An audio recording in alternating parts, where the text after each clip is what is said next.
তো বন্ধুরা দেখো, এবার পনিরটাকে ভালো করে ভেজে নিচ্ছি। তো পনিরটা ভাজা হলে এরপর আলু আর সোয়াবিনটাকে খুব আলু সিদ্ধ করতে দেওয়া হয়েছিল যাতে কাঁচা কাঁচা ভাবটা না থাকে। এই আলুটাকে সিদ্ধ করতে এরপরে ভাজবে। পনিরটা ভালো করে ভাজা হয়ে গেলে তারপর তোমরা দেখতে থাকো।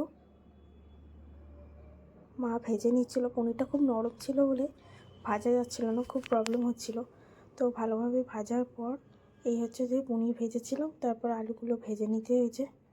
ভাজার পর মা কষার জন্য যা যা মশলা দিতে হয়, যেরকম বলতে গেলে আদা, রসুন, কাঁচা লঙ্কা বাটা, কাজু বাদাম বাটা সব কিছু দিয়ে ভালো করে সোয়াবিন আলুটাকে ভালো করে এই গ্রেভির সাথে মিশিয়ে নিলাম।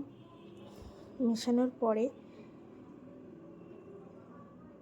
সেটাকে এবার আর কিছু করা দরকার হবে না, কারণ এরপরে বেশি নাড়লে এই জিনিসটা আরও আলুগুলো ঘেটে যাবে। তার জন্য ভালোভাবে আলুটাকে একদম গ্রেভির সাথে মিশিয়ে নিলাম। মিশিয়ে নেওয়ার পরে এবার ভাতটা বসিয়ে দিয়েছিলাম। ভাতটা ফুটতে শুরু করেছে। এবার ভাত ফোটার সাথে সাথে ভাত হলে এরপর যে পরের পদ্ধতি যে প্রসেসগুলো থাকবে, যেটা হচ্ছে ভাতটা দিয়ে ম্যারিনেট করতে হবে তরকারিটাকে দিয়ে বিরিয়ানিটা। তো এটা পুরোপুরি হচ্ছে ভেজ, যেহেতু আমার বাবা ভেজ খায়, তো ভেজ ওই জন্যই তৈরি করা হয়েছে। তো তোমরা দেখো, প্রথমে ভাতের ওপর লেয়ারটা দেওয়ার জন্য মা প্রথমে ভাত দিয়ে তারপর ঘি দিয়ে দিল। তারপর যেই সবজিটা করা হয়েছিল আলু আর হচ্ছে সোয়াবিন, সেটা দিয়ে ভালো করে সাজিয়ে দেওয়া হবে। ভালোভাবে সাজানোর পরে সাজিয়ে নিয়ে এবার সবজিটা দিতে তো একটু হয় মানে কড়াতে লেগে যায়। তো যেহেতু একটু শুকনো শুকনো ছিল, অতটাই হয়নি। বেশি ঝোল করলে ভালো লাগে না, এটা কষা কষা থাকলে বিরিয়ানির সাথে একটু ভালো লাগে দেখ। তো আলু সোয়াবিনটা দিয়ে দেওয়া হয়েছে। এরপর যে পনিরটা থাকবে সেটা হচ্ছে পনির এমনি আলাদা উপরে দেওয়া হবে, সেটা লেয়ার।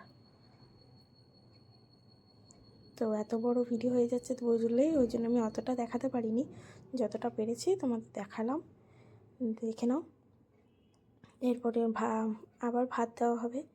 এই ভাতের লেয়ারটা দেওয়ার পর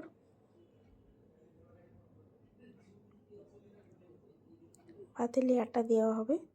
দিলে তারপর আবার হয়েছে যে পনিরগুলো যা যা আছে সেগুলো দিয়ে ভালো করে ময়দা বলো আটা বলো যেটা দিয়ে একদম সাইডটা পুরো মুড়ে দেবে, যাতে ভাপটা না বাইরে আসে। তো আবার ভাত দিয়ে দিচ্ছে মা, ভালোভাবে দিয়ে সেটাকে আবার পুরো একদম ঢেকে দিয়ে তার উপরে পনিরটা দেওয়া হবে। পুরোটা হয়তো তোমাদের দেখাতে পারবো না, কারণ যেহেতু অনেকটা বড় ভিডিও হয়ে যাচ্ছিলো, তো ওই জন্য এতগুলো বড় ভিডিও অসুবিধা হবে। তার জন্যই এরকমভাবে যতটা পেরেছি তোমাদের দেখিয়েছি। পারলে বাড়িতে কেউ এটাকে ট্রাই করে দেখতে পারো। সত্যি বলতে খুব মানে চিকেন বিরিয়ানির থেকে বলবো ভেজ বিরিয়ানিটা বেশি টেস্ট হয়েছে। এবার বিরিয়ানি মশলা মা দিয়ে দিল। মশলা টশলা দিয়ে এবার যে আমাদের দুধের একটা গোলা থাকে, যেতে কেশর দেওয়া থাকে, আর ওইতে হচ্ছে কেওড়া জল, গোলাপ জল এইগুলো দিয়ে মিঠা আতর দিয়ে সেটাকে ভালোভাবে লেয়ারটাকে পুরো বন্ধ করে দিতে হবে। লেয়ারটা বন্ধ করার পরে এই যে ভাপ দেওয়ার পরে তোমাদের পদ্ধতিটা দেখালাম, কারণ ভাপ দেওয়াটা তখন তুলতে পারিনি। এই যে